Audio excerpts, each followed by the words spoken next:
एकदा ग्रहदासीसु यशोदानंद गेहनी कर्मांतर नियुक्तासु निर्ममंथ स्वयं दधी। अपने काम से निपट करके स्वयं दधी का मंथन करने के लिए बैठ गई। एकदा ग्रहदासीसु यशोदानंद गेहनी कर्मांतर नियुक्तासु निर्ममंथ स्वयं दधी। स्वयं दही का मंथन करने लगी और जैसे दही का मंथन करने के लिए गई तो भगवान तुरंत आ गए। मैया मक्खन चाहिए, माँ ने माखन खिलाया, लाल को उठा करके दुलार करने लगी। भगवान ने देखा कि माँ तो दूसरे दिन मुझे माखन खिला ही नहीं रही, तो भगवान ने क्रोध में आकर सारी मटकियां तोड़ डाली। यशोदा ने कहा मैं दही का मंथन करने जाती हूँ, ये मटकियां फोड़ देता है, तो उलूखल से बांध दिया। बांधा भगवान ने जोर से, खींचते खींचते उलूखल दरवाजे पर ले गए जहां यमलार्जुन के वृक्ष थे, बीच में उलूखल को फंसाया, खींच दिया। नल कुंवर नाम के जो गंधर्व थे दोनों प्रकट हो जाते हैं, उनकी मुक्ति हो जाती। हाथ जोड़कर भगवान की स्तुति करने लगे। कृष्ण कृष्ण महायोगिनस्तमाद्य पुरुषा परा व्यक्त्या व्यक्तमिदं विश्वम रूपम ते ब्राह्मणा विदु। त्वमेका सर्वभूतानां देहा स्वात्मेन्द्रियेश्वरा त्वमेव कालो भगवान विष्णुरप्यः ईश्वरा। तुम महान प्रकृति सूक्ष्मा रज्जा सप्ततमोमयी त्वमेव पुरुषोऽध्यक्षा सर्व क्षेत्र विकारविद। दोनों ने भगवान की स्तुति की, प्रार्थना की है प्रभु आप क्षमा कर दीजिएगा। भगवान ने दोनों को गति दे दी। कन्हैया एक दिन यशोदा मैया के साथ, कार्तिक का महीना था, चले गए कलेंद्री में दीपदान। माँ कर रही थी, सारे दीपक किनारे पर लगा दिए। माँ ने कहा क्यों लाला तूने दीपक किनारे पर लगाए? कन्हैया बोले माँ जिस किनारे पर कृष्ण खड़ा रहता है उस किनारे पर कोई ना तो बह सकता है और न डूब सकता है। बहते हुए को किनारे पर लगाना कृष्ण का काम है। भगवान चोरी कर रहे हैं माखन मिश्री की। घर घर जाकर एक दिन तो श्याम सुंदर एक गोपी के घर में गए और कहा सखी माखन खिला दे। उसने कहा नहीं दूंगी। कन्हैया बोले मैं भी नंद का छोरा नहीं जो तुम मना कर ना खिलाए। कन्हैया ने उसकी मटकी की तरफ देखा तो मटकी छोटी। यशोदा से सखी कह रही है तारो छोरा जातो है रोजाना माखन खाए, मटकी तोड़े और मुझे तंग भी करता है। यशोदा बोली तू उसको डांटती क्यों नहीं है, पकड़कर मेरे पास क्यों नहीं लाती? सखी कह रही है चोरी कर तो डोले श्याम मुझसे सुधो न बोले। चोरी करे तो श्याम मुझसे सुधो न बोले। चोरी करे तो डोले श्याम मुझसे सुधो न बोले। चोरी करे तो डोले श्याम मुझसे सुधो न बोले।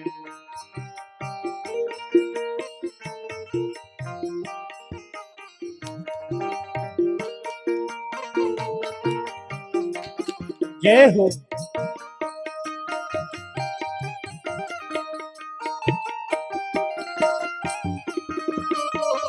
जब ही देख ले सोनी बाखर, जब ही देख ले सोनी बाखर, घर की साकर खोले करके सागर खोले श्याम श्याम मुझसे मुझसे सुधो न बोले। चोरी करे तो डोले श्याम मुझसे सुधो न बोले सुधो न बोले सखी सुधो न बोले सुधो न बोले सखी सुधो न बोले चोरी करे तो डोले श्याम मुझसे सुधो न बोले चोरी करे तो डोले श्याम मुझसे सुधो न बोले ये हो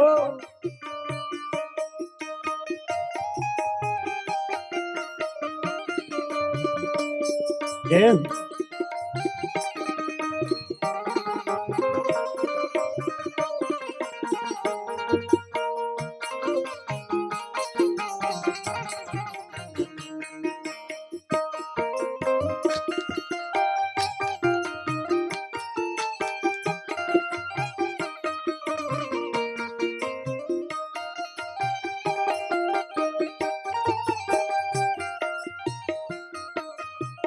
दधि मेरो खाए मटक मेरी फोरे। दधि मेरो खाए मटके मेरी फोड़े रस में विष को घोले श्याम मुझसे सुधो न बोले। रस में विष को घोले श्याम मुझसे सुधो न बोले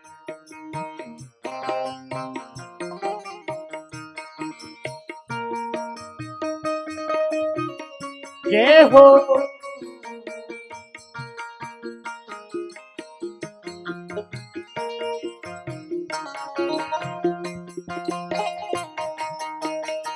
अरे वो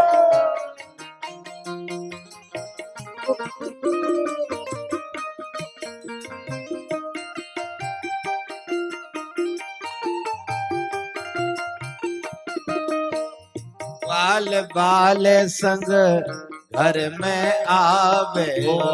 बाले बाले सबे घर में आवे आखन बाट टटोले श्याम मुझसे सुधो न बोले।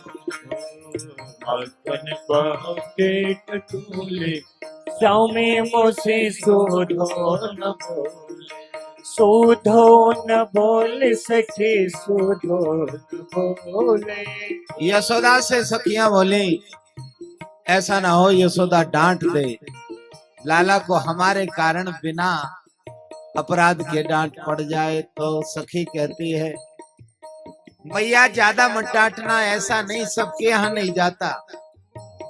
नारायण नटवर नंद नंद नारायण नटवर नंद नंदन जाने प्रीत को मोल श्यामे मुझसे सुधो न बोले श्यामे प्रीत को मोले श्यामे मुझसे सुधो न बोले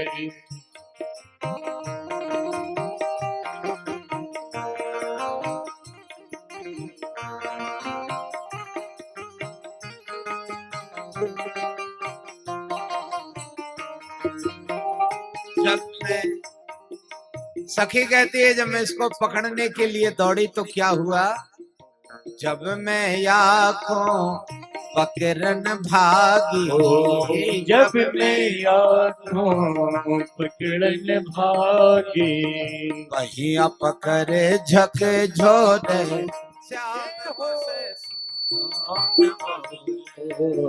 वही पकड़े झके झोरे श्यामे मुझसे सुधो न बोले चोरी करे तो डोले श्यामे मुझसे सुधो न बोले करे तो डोले श्यामे मुझसे सुधो न बोले।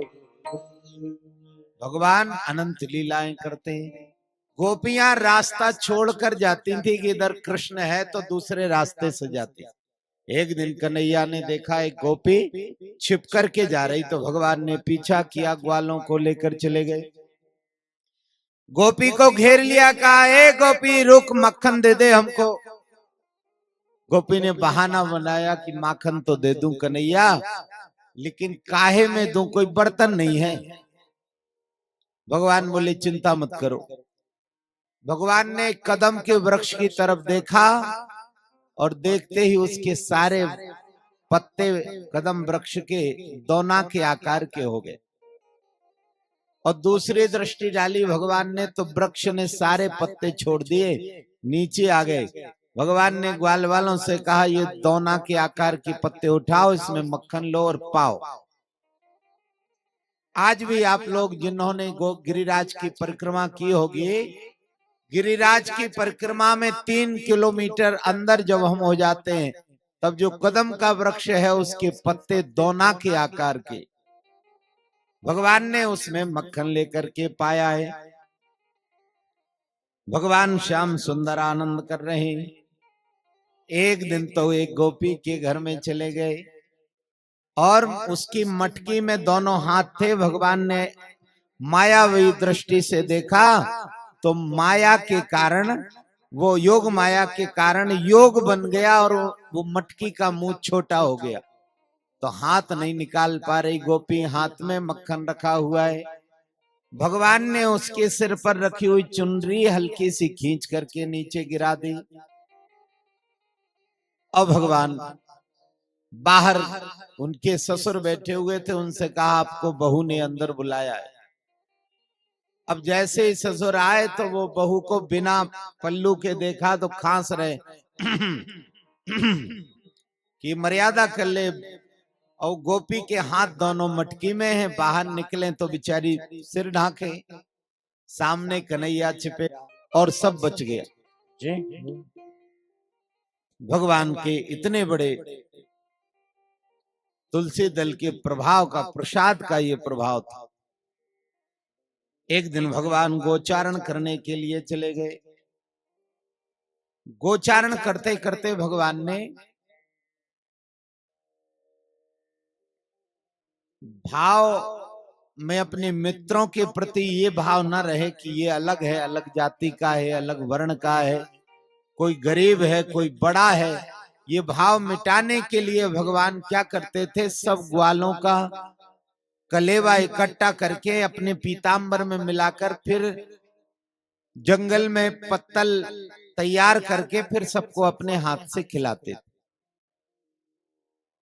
इनका एक मित्र मधुमंगल बड़ा गरीब था, उसके पास कुछ नहीं।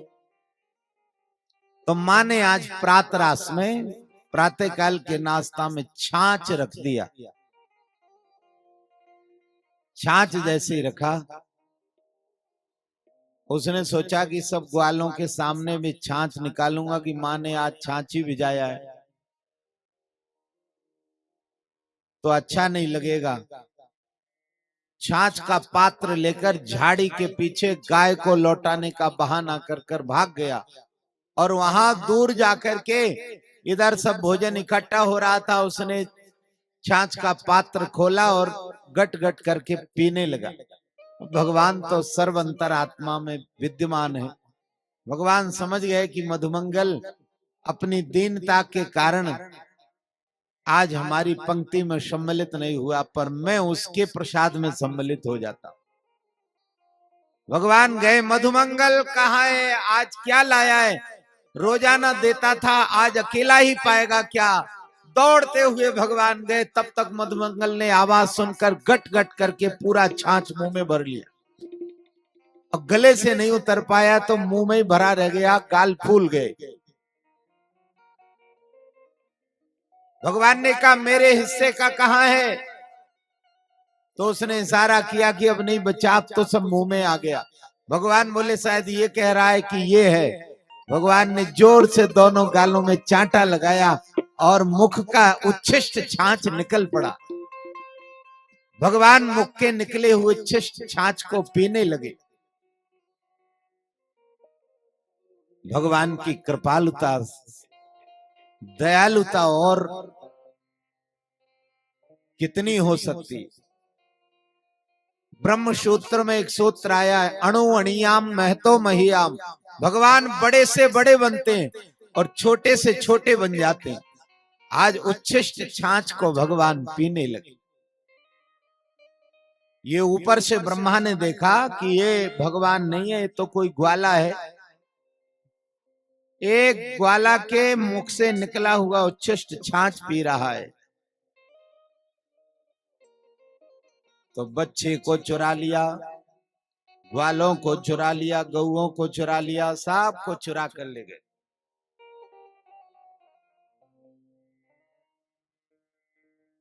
इसी बीच सारे गोपों की सगाई हो गई। भगवान उतने ग्वाल बन गए, उतने बछड़े बन गए, उतनी गाय बन गए। ब्रह्मा की चोरी का कोई असर ब्रज में नहीं हुआ। तब भगवान ब्रह्मा अपने भ्रम को दूर करके भगवान के पास आ गए, स्तुति कर रहे हैं, प्रार्थना कर रहे हैं। नौमीढ्यते ब्रवपुषे तदिडंबराय गुंजावतंस परिपेक्षल सन्मुखाय वन्यस्रजे कवलपे त्रिविशाल वेणु लक्ष्मश्रये मृदुपते पशुपांग जाया।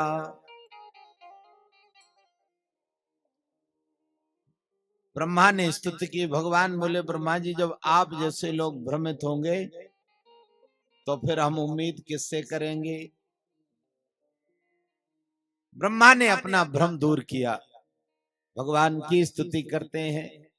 एक दिन कन्हैया ने कहा कि इस तरफ बहुत हरी घास है, इधर गऊ क्यों नहीं ले जाते। तो ब्रज के ग्वाल बोले कि इधर कालिया का निवास है, यदि कहीं वो सोते जाग जाए और फुंकार मार दे तो न गायें बचेंगी न ग्वाल बचेंगे। भगवान बोले लेकिन घास तो बहुत ज्यादा है इधर, गायें भी दुबली हो रही हैं, इस तरफ ही रख लेते हैं। तो जहां कालिया का परिक्षेत्र था, गायों को ले गए भगवान मित्रों के साथ और गेंद खेलने लगे। गेंद खेलते खेलते गेंद को कलेंद्री में फेंक दिया। मित्र रोने लगा कि हमारी गेंद वापस दे दीजिए। भगवान बोले, बिलोक्य दोषिताम कृष्णाम कृष्ण कृष्णा हिना विभो तस्या विशुद्धमिच्छन् सर्वतमुद्भव भाषयत्। भगवान बोले चिंता मत करो, देखते जाते हैं, यहाँ तो बहुत जहर है। कालिंद्याम कालिस्यासेत, काली जमुना काले कन्हैया, काला काला नीर। कूद गए भगवान। गेंद का आश्रय लेकर के भगवान पहुंच गए। नागिन ने देखा ये कोई छोटा बालक मरने के लिए आ गया। नाग तो सो रहा था।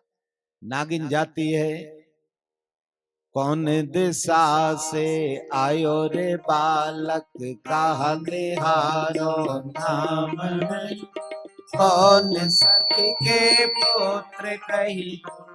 तबले की चांटे कम करो, विश्लिंग नहीं हो।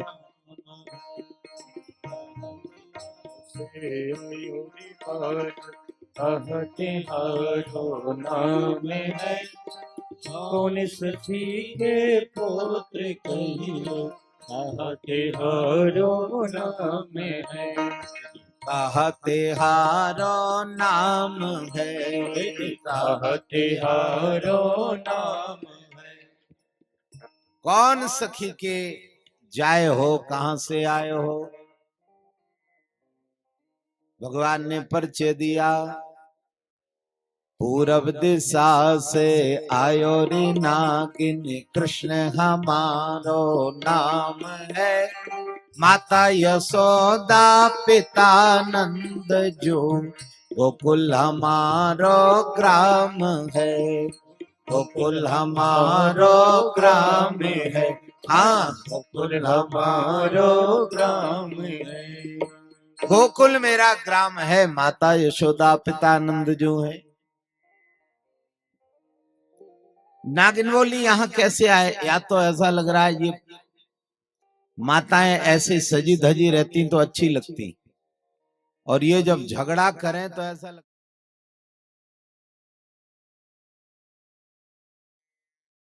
इनकी लड़ाई बहुत गंदी होती है। वाह वाह मां साहब, क्या साउंड लगवाया है, आत्मा गदगद हो गई।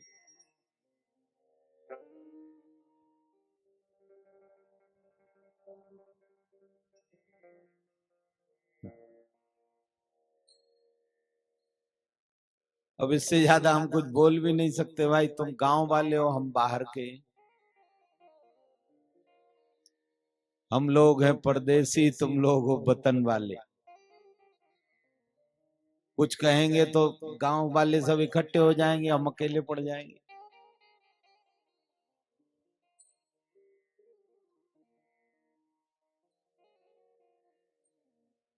नागिन से पूछा जा रहा है, आपको क्या आपत्ति है मैं यहां आ गया तो? नागिन बोली, आपत्ति कुछ नहीं, अब बचोगे नहीं, मार डालेगा नाग उठ गया तो। भगवान बोले, मैंने सुना है वो बड़ा लंबा चौड़ा नाग है, तो मेरा भी झूला डलाए वृंदावन में, थोड़ा कमी पड़ रही है रस्सी की, तो उसी की बनाना है। मालिन लोभ दे रही भगवान को, ले बालक गले हार माला, 1.25 लाख की बोरिया, सो तुम ले घर जाओ बालक, नाग सो दऊं चोरिया। हे जी नाग सो दऊं चोरिया, हाँ नाग सो दऊं चोरिया। भगवान बोले, हम क्षत्रिय हैं, चोरी की वस्तुएं नहीं लेते। कहा करूं गलहार माला, 1.25 लाख की डोरिया, वृंदावन में गढ़ो ही डोला, नाग की करूं डोरिया। हे जी नाग की करूं डोरिया, हाँ नाग की करूं डोरिया।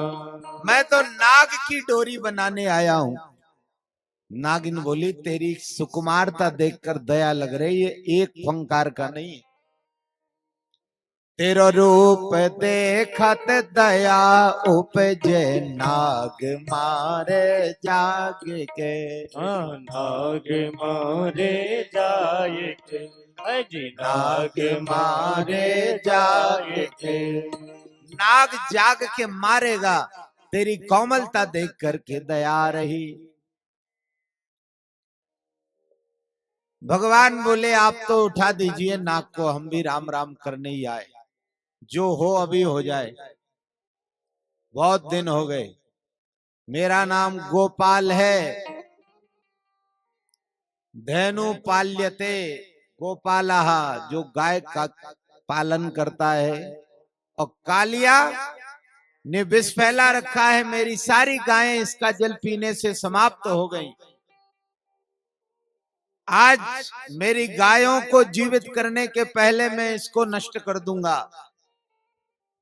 तो साहित्य में स्त्री में जो आकर्षण के 64 गुण हैं, वो नागिन से लिए गए। आज नागिन भी 64 प्रकार के उन आकर्षण गुणों को प्रदर्शित करती है भगवान के सामने। 64 चोप मरोर नागिन, नाग जाय जगाइया, जागो हो बलवंत योधा, बालक जूझन आइया। हे जी बालक जूझन आइया, हाँ बालक जूझन आइया।